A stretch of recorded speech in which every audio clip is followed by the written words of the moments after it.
The neighborhood of Silver Pines had always been calm on the surface. Rows of manicured lawns, pastel shutters, and picket fences gave it the look of a place immune to conflict.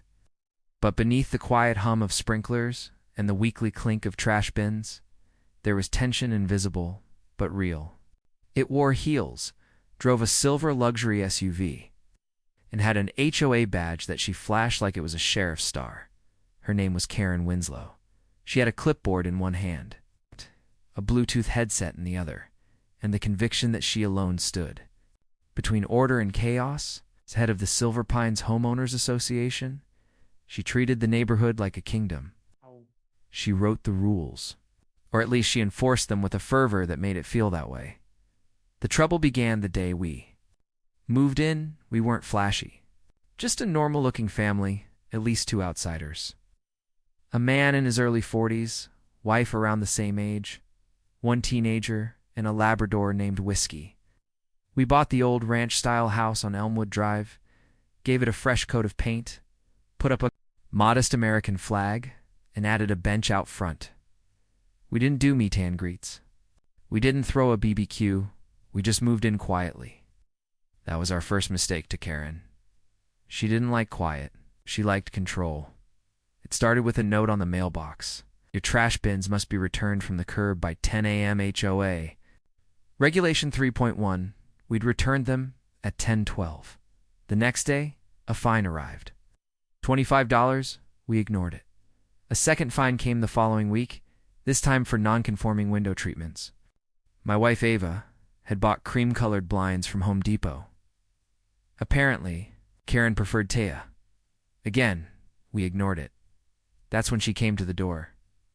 Karen stood there in her signature red blazer, holding the fines like a prosecutor filing charges. We take pride in this community, she said. People who don't follow the rules disrupt that pride. I glanced at Ava. She was calm, measured. A former federal investigator, she was used to people like Karen, those who thought power came from paper and attitude. We appreciate the guidelines, Ava said, but we're not violating anything substantial. Karen blinked. Not taking this seriously, I stepped forward. Ma'am, with all due respect, this isn't worth escalating. Karen narrowed her eyes, sniffed once, and walked off. She didn't escalate that day, but she did the next. She started photographing.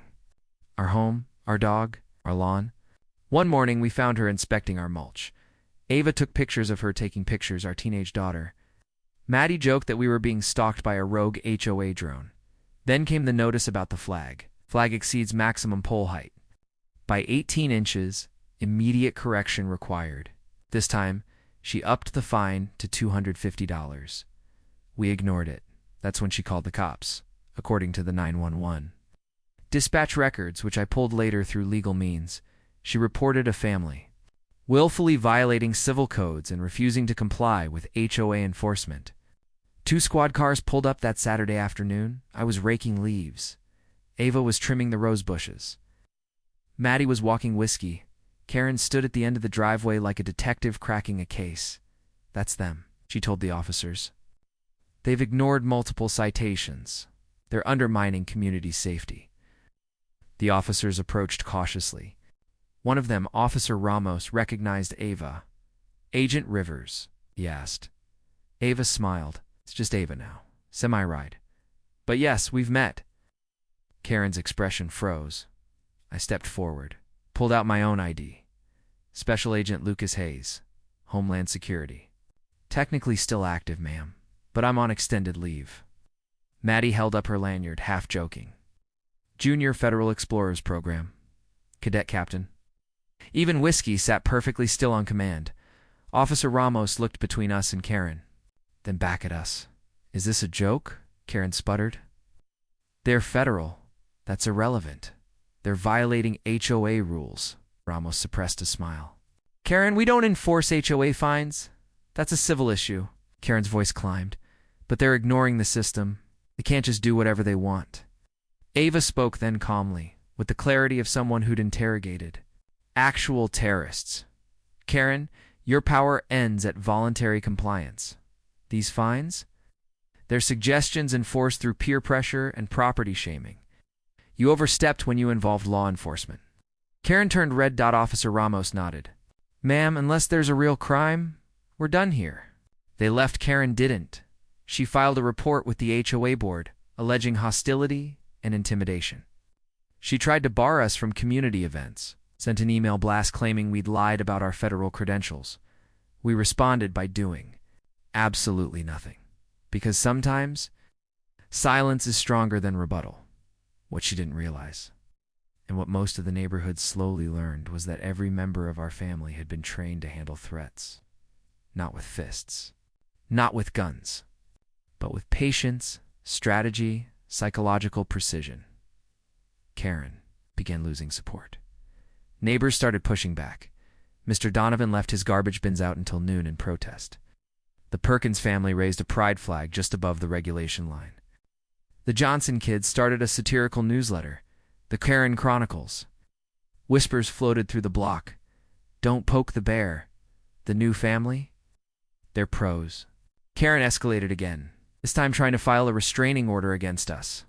It was thrown out within 20 minutes. Then she submitted a request for a vote to expel us from the HOA that required 75% approval.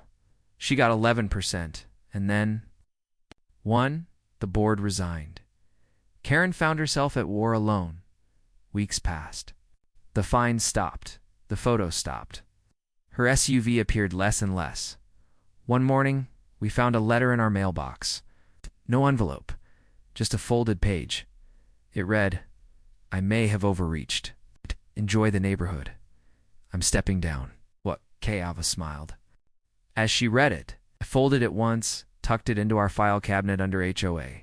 That evening, we grilled burgers on the patio. Eddie played fetch with whiskey. Ava sipped wine. I stood at the grill, flipping a patty as the sun dipped low over the fence line. This is nice, she said. I nodded. Told you it would be, she smirked. Still think we should have raised the flagpole higher? We laughed, together, in peace. Because when someone tries to control a neighborhood with pettiness and power trips, the best response isn't confrontation, it's calm resistance. And when your family is trained in federal protocol, conflict management, and human behavior, even HOA Karen doesn't stand a chance. Fade out.